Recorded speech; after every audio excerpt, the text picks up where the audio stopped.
Prijatelji, dobrodošli na kanal Napravi lako. Evo kako.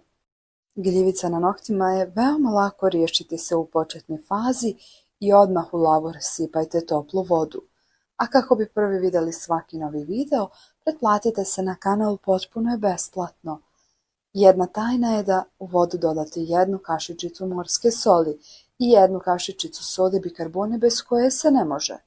Promiješajte dok se so i soda ne otope.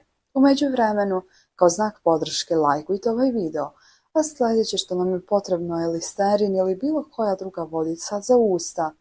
Ona je odlična kao rješenje gljivica na noktima. Malo listerina ili vodice za usta sipajte u lavor. Sve ovo još malo promiješajte dok se sve ne sjedini.